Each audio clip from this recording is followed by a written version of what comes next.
పరిశుద్ధాత్మదేవుడు రాసిన ప్రకటన గ్రంథం. ఈ గ్రంథమును చదువువాడును వాటిని విని ఇందులో వ్రాయబడిన సంగతులను గైకును వారును ధన్యులు. ఈ సంగతులను గూర్చి సాక్ష్యమిచ్చువాడు నేను త్వరగా వచ్చుచున్నానని చెప్పుచున్నాడు. ఆమేన్. ప్రభువైన యేసు రమ్ము అని ఆ ప్రభువును ఆహ్వానిస్తూ ప్రకటన గ్రంథాన్ని మనం ధ్యానం చేసుకుందాం.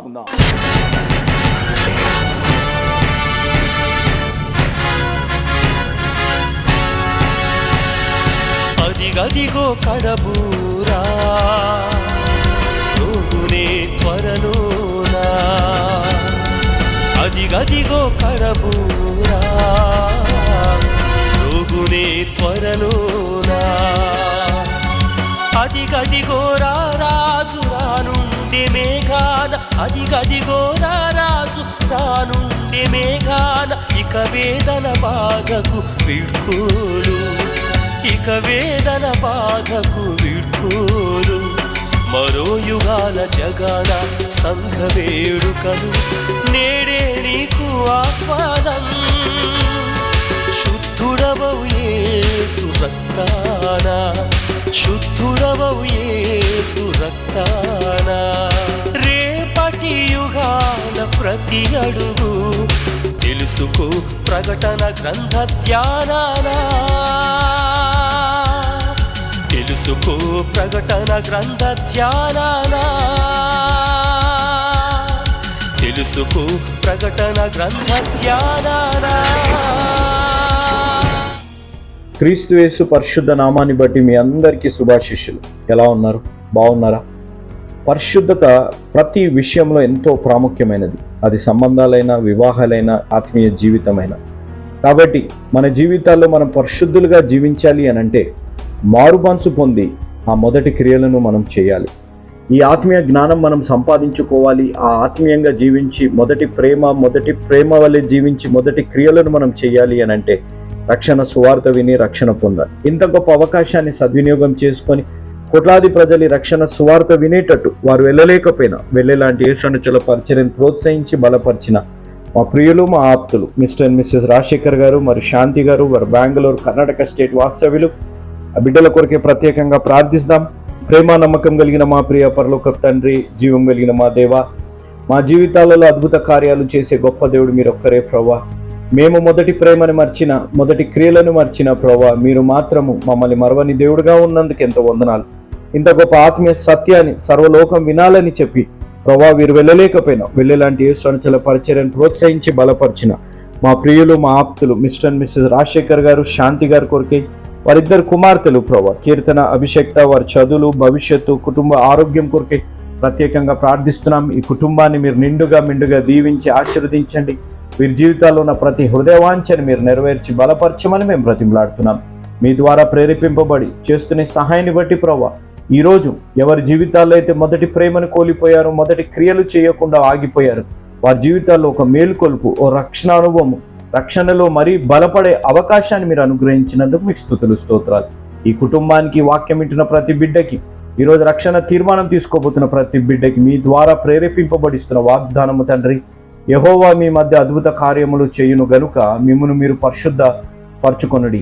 యెహోషువ గ్రంథం 3వ అధ్యాయం 5వ వచనం. అదేవిధంగా ఆజ్ఞ, మారు మనసు పొంది ఆ మొదటి క్రియలను చేయుము. ప్రకటన గ్రంథం 2వ అధ్యాయం 5వ వచనం. తండ్రి ఆజ్ఞానుసారంగా జీవించి వాగ్దానం మా జీవితాల్లో నెరవేర్చి బలపరచమని ఈరోజు మీ ద్వారా ప్రేరేపింపబడి సహాయం చేసిన మిస్టర్ అండ్ మిస్సెస్ రాజశేఖర్ గారిని, శాంతి గారిని, వారిద్దరు బిడ్డలు కీర్తన, అభిషేక్తని నిండుగా మెండుగా దీవించి ఆశీర్వదించి బలపరచమని యేసు నామం అడిగి వేడుకున్నాం తండ్రి.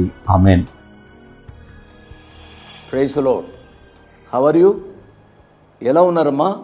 ఎలా ఉన్నారు బాబు? ఒకే ఒక విషయం ప్రకటన గ్రంథం మనకు జ్ఞాపకం చేస్తుంది. యేసు ప్రభు వారు మధ్యాకాశంలోనికి వచ్చినప్పుడు సజీవులుగా ఉండే కొంతమంది విశ్వాసులు పైకి ఆకర్షింపబడటానికి అవకాశం ఉంది. కాబట్టి మన యొక్క జీవితాల్లో ఎల్లప్పుడూ కూడా మోషే గారు మాటను మనం జ్ఞాపకం చేసుకోవాలి. మా దినములు లెక్కించుట మాకు నేర్పించుము. ఏ క్షణంలో ఏం జరుగుతుందో మనకు తెలియదు.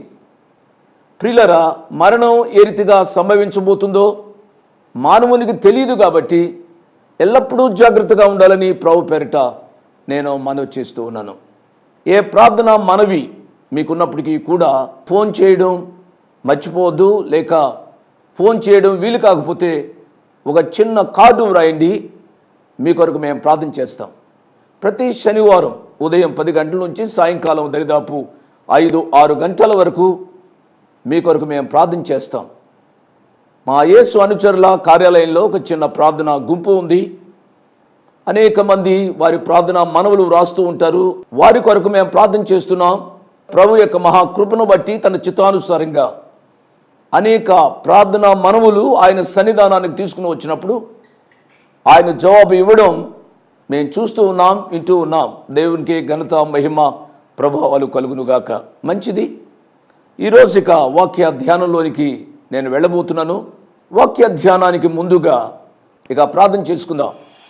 మమ్మలను మిక్కిలిగా ప్రేమించిన మా ప్రియ పరలోకపు తండ్రి, నీ కుమారుడు మా రక్షకుడు యేసు ప్రభు వారి యొక్క అతి శ్రేష్టమైన నామంలో మీ కృపాసనాన్ని సమీపించడానికి మీరు మాకు ఇచ్చిన అవకాశం కొరకై వందనాలు స్తోత్రాలు చెల్లిస్తూ ఉన్నాం. ఏమి చెల్లించి మీరు నాన్ని తీర్చుకోగలం ప్రభు.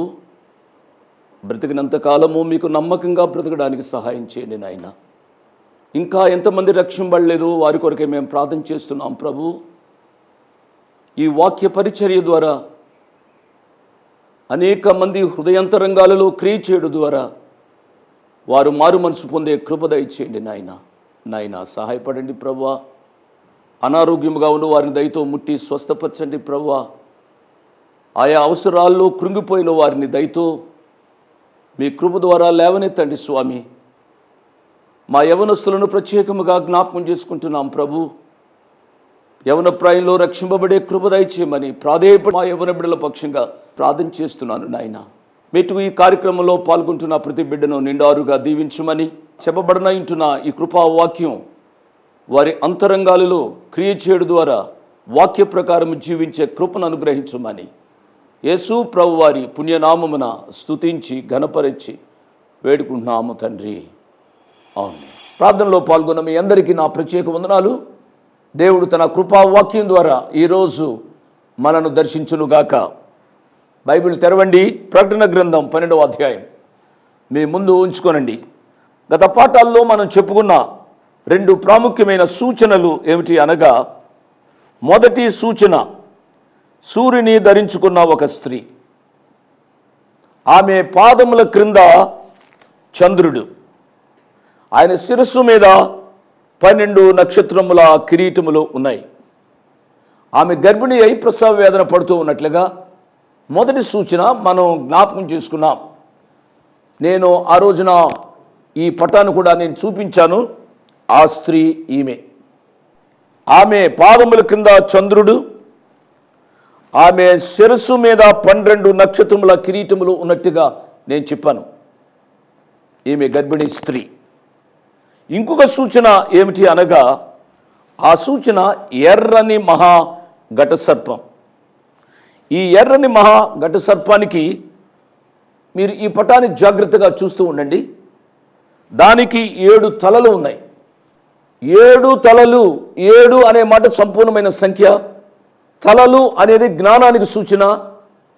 ఇది మహాఘట సర్పం, 7 తలలున్నాయి అనగా కుయుక్తి కలిగిన జంతువు, సంపూర్ణ కుయుక్తి కలిగిన జంతువు. అందుచేతనే ఈ ఘట సర్పం మానవులను మోసం చేస్తుంది. 7 తలలు, 10 కొమ్ములు. 10 కొమ్ములు ఈ ఘట సర్పం యొక్క గొప్ప శక్తికి సూచన. తదుపరి 7 కిరీటములు.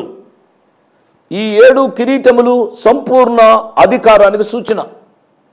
కాబట్టి ఈ మహాఘట సర్పానికి చాలా అధికారాలు ఉన్నాయి. మనుషులను ఏ రీతిగా భ్రమపెట్టి పాపములో పడవేయాలో ఆ కుయుక్తి, ఆ అధికారము, ఆ జ్ఞానము ఈ మహాఘట సర్పానికి ఉన్నట్లుగా గమనించాలి.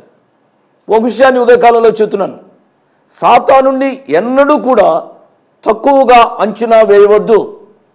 విశ్వాసులు కానివ్వండి, అవిశ్వాసులు కానివ్వండి.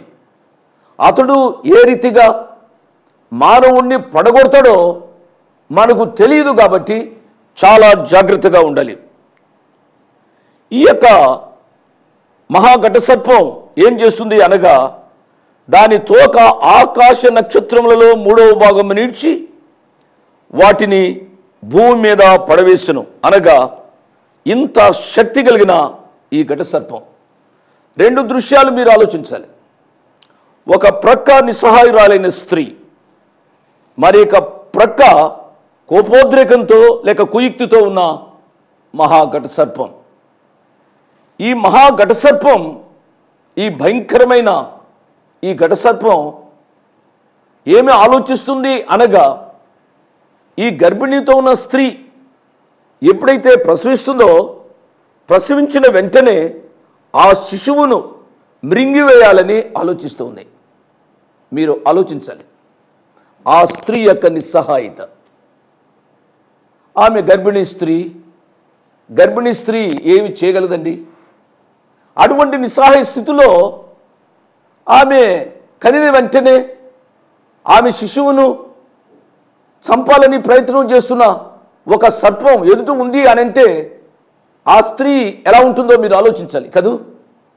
గర్భిణీ స్త్రీ అనగానే నిస్సహాయకురాలు, బలహీనురాలు, ఎంతో వేదన పడుతూ కంటూ ఉంది. కన్న వెంటనే ఆ బిడ్డను చూచుకుని తన యొక్క బాధ, తన యొక్క కష్టమంతా మర్చిపోయే ఆ గడియలలో ఆ శిశువునే మృంగివేయాలని చూస్తూ ఉన్న ఘట సర్పం ఎదుట ఉంది అని అంటే ఆ స్త్రీ ఎంత నిస్సహాయ స్థితిలో ఉందో ఆలోచించాలి. అవును, ఈ మాటలు చెబుతూ ఉంటే ఈ దినాల్లో కూడా మానవుని యొక్క నిస్సహాయతను ఆధారం చేసుకుని సాతానుడు మానవుణ్ణి కృంగింపజేస్తున్నాడు, మానవుణ్ణి బలహీనపరుచుతూ ఉన్నట్లుగా చూస్తాం కదూ. కొంతమంది అమ్మాయిలు ఉంటారు, వారి నిస్సహాయతను చూసుకొని అనేక మంది యవనస్తులు బలహీనమైన ఈ అమ్మాయిలను పాడు చేస్తూ ఉన్నారు. ఎందుచేత ఈనాడు ఆడబిడ్డలు ఇష్టానుసారంగా తిరుగుతున్నారండి? ఎందుచేత ఈ ఆడబిడ్డలు వివాహానికి ముందుగానే అనేక చిక్కులకు, సమస్యలకు లోనవుతున్నారు అనగా ఆడబిడ్డల యొక్క నిస్సహాయతను సాతానుడు వాడుకుంటున్నాడు. దయచేసి ఆలోచించాలి. అనేక మంది ఈనాడు దొంగతనాలు చేస్తూ ఉన్నారు. ఎందుచేత? వాళ్ళు దొంగలుగా పుట్టలేదే, వారు దొంగతనాలు చేస్తున్నారు. ఎందుచేతనగా వారు నిస్సహాయత స్థితిలో, అనగా వారు అప్పుల బాధను తట్టుకోలేక ఏదో రీతిగా ఆ అప్పును తీర్చుకోవాలి అనే ఉద్దేశంతో, ఒక ప్రక్క అప్పును తీర్చుకోవాలి అనేది సదుద్దేశమైనప్పటికీ కూడా వారు దానిని సాధించడానికి ఉపయోగించే పద్ధతి పాపంలో పడుతున్నారు. వారు దొంగతనాలు చేస్తూ ఉన్నారు. ఆయా గ్రామాలకి, పట్టణాలకి, సువార్త సభలకు వెళ్ళినప్పుడు మాట్లాడుతూ ఉంటారు, అన్నా నాకు దొంగతనం చేయాలని ఆశ లేదన్నా, కానీ ఈ అప్పుల బాధ తట్టుకోలేక ఈ పని చేయవలసి వచ్చింది, అందుచేత కొన్ని రోజులు జైల్లో గడిపాను అన్నా, నా కొరకు ప్రార్థన చేయండి. నిస్సహాయత స్థితిని ఉపయోగించుకొని సాతానుడు బలమైన పాప కార్యాలు మానవుని చేత చేస్తూ ఉన్నాడు. పిల్లరా, కొంతమంది యవనస్తులు కిరాయి గూండాలుగా మార్చబడుతున్నారు. ఎందుచేతనగా వారు ఏదో గూండాయిజం చేయాలి అనేది కాదు, లేక ఏమేమో దుష్ట కార్యాలు చేయాలని కాదు. వారి యొక్క జీవితంలో, వారి ఇళ్లలో ఉన్న పేదరికం వారిని ఆ రీతిగా నడిపిస్తోంది. ఇక్కడ స్త్రీ యొక్క నిస్సహాయ స్థితిని ఎదుట ఉన్న ఘట సర్పం ఉపయోగించుకుని ఆ స్త్రీని మాత్రమే కాక ఆ స్త్రీ కంటూ ఉన్న ఆ యొక్క అమాయకపు శిశువును కూడా బాధించాలి అని ప్రయత్నం చేస్తుంది. గత దినాల్లో ఇంతవరకు మనం చెప్పుకున్నాం. ఈరోజు మన ధ్యాన భాగము ప్రకటన గ్రంథం 12వ అధ్యాయము 5వ వచన ప్రారంభం. 5, 6 వచనాలు నేను చదువుతున్నాను, జాగ్రత్తగా వినాలి. సమస్త జనములను ఇనుప దండముతో ఏలనయున్న ఒక మగ శిశువును ఆమె కనగా. మగ శిశువు ఎవరో మనం ఆలోచించాలి. ఈ మగ శిశువును గూర్చి మనము ఆలోచిస్తున్నప్పుడు ఈ మగ శిశువు యేసు ప్రభువారు అని గత పాఠంలో మనం చెప్పుకున్నాం. ఇశ్రాయేలు జనాంగంలోంచి లోకరక్షకుడు రాబోతుండగా ఆయనను చంపాలని ప్రయత్నాలు ఎన్నెన్నో జరుగుతూ వచ్చాయి కదూ. యేసు ప్రభువారు జన్మించారు. యేసు ప్రభువారు జన్మించిన వెంటనే కూడా హేరోదు రాజు ఈ రీతిగా శాసనాన్ని వేశాడు. మనందరికీ తెలుసు, క్రిస్మస్ దినాల్లో మనం చెప్పుకుంటూ ఉంటాం. మత్తయి సువార్త 2వ అధ్యాయము 16వ వచనంలో చూస్తే, ఆ జ్ఞానులు తన్ను అపహసించురని హేరోదు గ్రహించి బహు ఆగ్రహము తెచ్చుకుని తాను జ్ఞానుల వలన వివరముగా తెలుసుకున్న కాలమును బట్టి బెత్లెహేములోను దాని సకల ప్రాంతములలోనూ 2 సంవత్సరములు మొదలుకొని తక్కువ వయస్సు గల మగపిల్లలందరినీ వధించాను. చూసారా, ఒక యేసు ప్రభు వారిని వధించడానికి ఎంత ఘోరమైన కార్యానికి ఈ హేరోదు రాజు పాల్పడ్డాడో అర్థం చేసుకోవాలి. అనగా సాతానుడు యేసు ప్రభు వారిని సంహరించాలి అని అనేక రీతులుగా ప్రయత్నం చేస్తూ వచ్చాడు. ఒకనాడు యేసు ప్రభు వారిని కొండ మీదకు తీసుకుని వెళ్ళాడు ఈ సాతానుడు. మత్తయి సువార్త 4వ అధ్యాయంలో మనం చూసినట్లయితే ఈ రీతిగా ఉంది. మత్తయి సువార్త 4వ అధ్యాయము 5వ వచనం చూడండి. అంతటా అపవాది పరిశుద్ధ పట్టణమునకు ఆయనను తీసుకుని పోయి దేవాలయ శిఖరమున ఆయనను నిలువబెట్టి, నీవు దేవుని కుమారుడు అయితే క్రిందికి దుముకుము, ఆయన నిన్ను గూర్చి తన దూతలకు ఆజ్ఞాపించును, నీ పాదం ఎప్పుడైనను రాతికి తగలకుండా వారు నిన్ను చేతులతో ఎత్తుకుందురు అని వ్రాయబడి ఉన్నదని ఆయనతో చెప్పాను. యేసు ప్రభు వారికే సాతానుడు దేవునికి వచనాలు జ్ఞాపకం చేస్తున్నాడు. Devils quote the scriptures. ఎంత విచారకరమైన సంగతి. అంటే దానికి ఉద్దేశం ఏమిటనగా, ఏదో ఒక రీతిగా యేసు ప్రభు వారు ఆ దేవాలయం మీద నుంచి దూకితే చనిపోతాడు అనేది సాతాను యొక్క ఉద్దేశం. సాతాను యొక్క మాట అంత తొందరలో ప్రభు వారు వింటారు అండి? మనమైతే వింటున్నాం, కానీ ఆ ప్రభు యేసయ్య దేవాతి దేవుడు, ఆయన వింటాడా? మనం గ్రహించవలసింది ఏమిటి అనగా, ఆది నుంచి ఏదో రీతిగా యేసు ప్రభు వారిని బ్రతకకుండా చేయాలి, తద్వారా లోకానికి రక్షణ లేకుండా చేయాలి అనేది సాతాను యొక్క ఉద్దేశం. ఇప్పుడు ఆ స్త్రీ ప్రశ్నించింది, యేసు ప్రభు వారు జన్మించారు, ఈ యేసు ప్రభు వారు ఏం చేస్తారు అనగా, సమస్త జనములను ఇనుపదండముతో ఏలనయ్యున్న, ఇనుపదండముతో అనే మాట ఎప్పుడైతే మనం చదివామో మన ఆలోచన కీర్తన గ్రంథం 2వ అధ్యాయము 9వ వచనం పైకి వెళ్ళాలి. కీర్తన గ్రంథం 2వ అధ్యాయము 9వ వచనాన్ని నేను చదువుతున్నాను. ఇనుపదండముతో నీవు వారిని నలుగొట్టెదవు, కుండను పగలగొట్టినట్టు వారిని ముక్క చెక్కలుగా పగలగొట్టెదవు. అంత మాత్రమే కాదు, ప్రకటన గ్రంథంలో కూడా చూసినట్లయితే ఇనుపదండముతో ఏలనయ్యున్న అనే మాటను మనం చూస్తాం. ప్రకటన గ్రంథం 19వ అధ్యాయము 15వ వచనం నేను చదువుతున్నాను. జనములను కొట్టుటకై ఆయన నోట నుండి వాడిగల ఖడ్గము బయలు వెడులుచున్నది, ఆయన ఇనుపదండముతో, అండర్లైన్ ఆయన ఇనుపదండముతో వారిని ఏలును. ప్రకటన గ్రంథం 12వ అధ్యాయం 5వ వచనంలో మనం అదే చదివాం. సమస్త జనులను ఇనుపదండముతో ఏలనయ్యున్న అనే మాటలు మనం చూసినట్లయితే షెపర్డిజం. ఆయన కాపు కాచే దేవుడు, ఆయన ఆదరించే దేవుడు.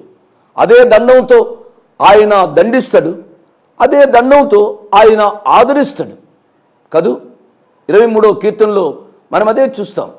ఆయన దుడ్డు కర్ర, ఆయన దండము మనను ఆదరిస్తుంది. అదే దుడ్డు కర్ర, అదే దండము అది శిక్షిస్తుంది. పిల్లరా, ఒక విషయాన్ని మీరు గమనించాలి. దేవుడు ఎల్లప్పుడూ నన్ను శిక్షిస్తాడు, నాకే బాధలు కలుగు చేస్తున్నాడు అనుకోవద్దు. ఆయన శిక్షించే దేవుడు, ఆయన ఆదరించే దేవుడు. ఆయన శిక్ష నీకు ఆశీర్వాదకరం, నిన్ను ఆదరించడానికి అవకాశం అనే సత్యాన్ని నువ్వెన్నడూ మర్చిపోవద్దు అనే విషయాన్ని నేను మనవి చేస్తున్నాను.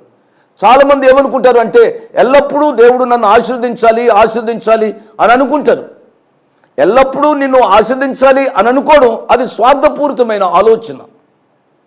ప్రియ తమ్ముడు, ప్రియ చెల్లి, నువ్వు కష్టాలు గుండా వెళ్తున్నావు అనగా దేవుడు నిన్ను ఆశీర్వదించబోతున్నాడు అనే సత్యాన్ని గమనించాలి. నేను అనేక పర్యాలు చెబుతూ వచ్చాను, నశించు సువర్ణము అగ్ని చేత పరీక్షించబడాలి. అది అగ్ని గుండా, ఒక ప్రాసెస్ గుండా వెళితేనే కానీ ఆ బంగారము అది నగగా తయారు చేయబడదు. కాబట్టి దేవుడు నిన్ను ఒక అందమైన నగగా, వస్తువుగా చేయాలి అని ఆశపడుతున్నాడు. కాబట్టి నువ్వు శ్రమలు గుండా వెళుతున్నావు. మంచిది.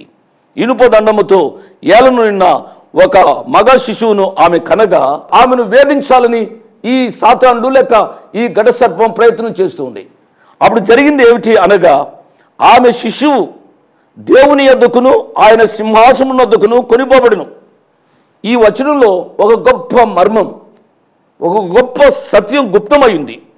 అది ఏమిటనగా, ఆ స్త్రీ ఆ మగ శిశువును కనిన వెంటనే ఆ శిశువును మృంగివేయాలని సాతానుడు చూస్తూ ఉండగా, ఆ శిశువు దేవుని యొద్దకును ఆయన సింహాసనం యొద్దకును కొనిపోబడును. దేవునామానికి స్తోత్రం.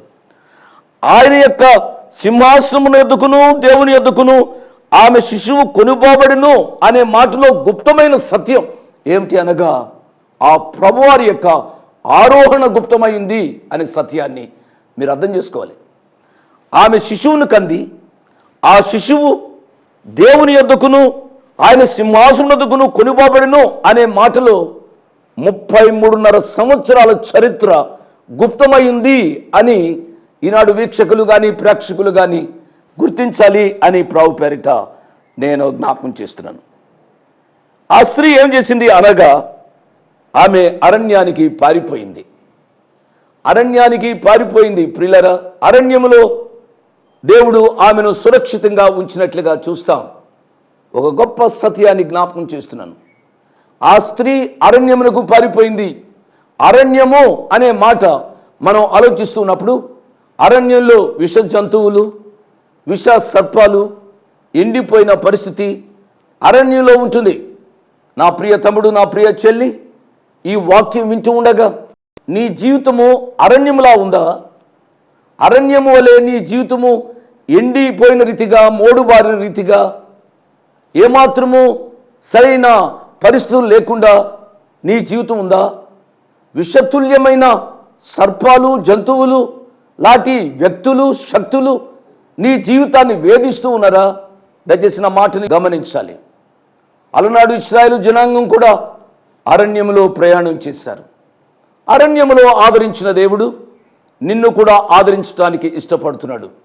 అరణ్యములో వారిని పోషించిన దేవుడు నిన్ను కూడా పోషించడానికి ఇష్టపడుతున్నాడు.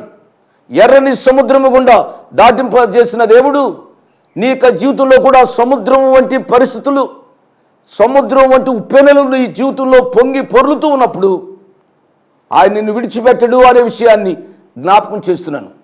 బండలోంచి నీరును రప్పించిన దేవుడు నీ యొక్క ఆధ్యాత్మిక దాహాన్ని, శారీరక మానసిక దాహాన్ని ఆయన తీర్చడానికి సమర్థుడు. అంత మాత్రమే కాదు, ఒక సత్యాన్ని జ్ఞాపకం చేస్తున్నాను. నా ప్రియ తమ్ముడు, నా ప్రియ చెల్లి, నా జీవితం అరణ్యం వంటిది అయిపోయింది అని వాపోయేదానికంటే ఒక్కసారి అరణ్యంలో ప్రయాణం చేస్తున్న ఇశ్రాయేలు జనాంగాన్ని గుర్తు చేసుకోమని ప్రభుపేట నేను మనవి చేస్తున్నాను. పగటిలో మేఘ స్తంభముగా, రాత్రిలో అగ్ని స్తంభముగా ఆ ప్రజలను 40 సంవత్సరాలు నడిపించిన దేవుడు నిన్ను కూడా నడిపించే సమర్థుడు. నేను మనవి చేస్తున్నాను. వారికి ఆహారం లేదు, ఆహారం లేనప్పుడు మన్నాను కురిపించిన దేవుడు ఆ ప్రియ దేవుడు, పూరేళ్లతో వారిని ఆ భోజనం పెట్టిన దేవుడు ఆ ప్రియ దేవుడు నిన్ను కూడా ఆదరిస్తాడు అనే సత్యాన్ని నీవు మర్చిపోవద్దు అనే విషయాన్ని నేను జ్ఞాపకం చేస్తున్నాను. ఆయన ఆదరించే దేవుడు. దేవుని నామానికి స్తోత్రం. ఆ స్త్రీ అరణ్యమునకు పారిపోయింది. నీవు ఎన్నడూ కూడా అరణ్యం వాటి పరిస్థితుల్లో గుండా నువ్వు వెళ్తున్నప్పుడు కూడా నీవు భయపడవద్దు అనే విషయాన్ని నేను జ్ఞాపకం చేస్తున్నాను. ఈ 5-6 అధ్యాయాల్లో ఉన్న ఒక గొప్ప సత్యం, ఆధ్యాత్మిక సత్యం ఏమిటి అనగా, బైబిల్లో మనం చూసినట్లయితే, ముఖ్యంగా క్రొత్త నిబంధన గ్రంథంలో మనం చూసినట్లయితే సువార్తలలో యేసు ప్రభువు వారి యొక్క మరణము గూర్చి వివరించబడింది. పత్రికలలో ఆయన పునరుద్ధానమును గూర్చి వివరించబడింది. కానీ ప్రకటన గ్రంథంలో ఆయన ఆరోహణమును గూర్చి తెలియపరచబడింది అనే విషయాన్ని నేను జ్ఞాపకం చేస్తున్నాను. దేవుని యొద్దకును ఆమె శిశువు ఆయన సింహాసనం యొద్దకును కొనిపోబడును అనే మాట మనం చదువుతున్నప్పుడు మన మనసులు హెబ్రీయులకు రాసిన పత్రిక 12వ అధ్యాయం 2వ వచనం మీదకు వెళ్ళాలి.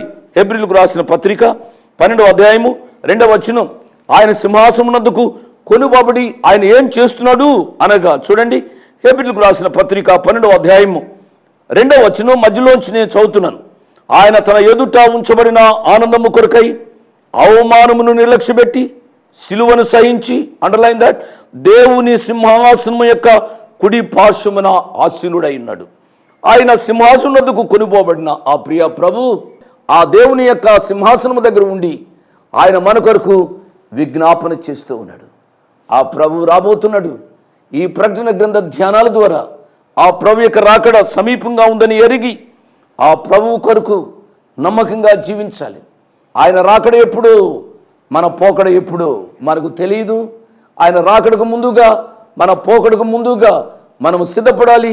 నా ప్రియ తమ్ముడు, చెల్లి, నా ప్రియులరా, నేను మనవి చేస్తున్నాను, మనము సిద్ధపడాలి. అనేకులను ఆయన రాకడ కొరకు సిద్ధపరచాలి. ఏ రీతిగా సిద్ధపడాలి? నువ్వు సిద్ధపడాలి అనగా మొట్టమొదటిగా నువ్వు రక్షింపబడాలి. నీవు పాపం అని గ్రహించాలి. ప్రభు పాదాల దగ్గరికి వెళ్ళి నేను పాపిని ప్రభువా అని నోటితో ఒప్పుకోవాలి. ఆ యేసు ప్రభు వారి యొక్క రక్తములో ఉన్న శుద్ధీకరణ నీ హృదయమందు విశ్వసించాలి. తద్వారా నీవు రక్షింపబడతావు. రక్షింపబడిన నీవు అనేకులను రక్షణ మార్గంలోనికి నడిపించినట్లుగా ప్రభు కొరకు జీవించి అనేకులను ఆ ప్రభు యొక్క రాకడ కొరకు సిద్ధపరచాలి అని నేను మనవి చేస్తున్నాను. అట్టి కృప పరిశుద్ధాత్మదేవుడు వాక్యం విన్న ప్రతి బిడ్డకు అనుగ్రహించునుగాక. ఎందాక నీ పయనం ఈ రంగుల వలయంలో నీవు చిక్కుకున్నావా యౌవనుడా? ఎందాక నీ పయనం ఈ రంగుల వలయంలో నీవు చిక్కుకున్నావా? నీ గురి ఏదో ఇంకా నీకు తెలియకున్నా. Praise the lord.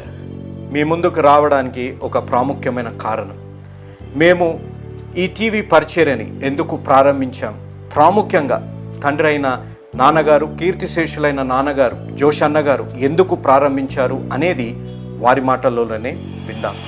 ఈ కార్యక్రమాన్ని నిర్వహించడానికి నేను ఎంతో ధైర్యం చేశాను అనే విషయాన్ని జ్ఞాపకం చేస్తున్నాను.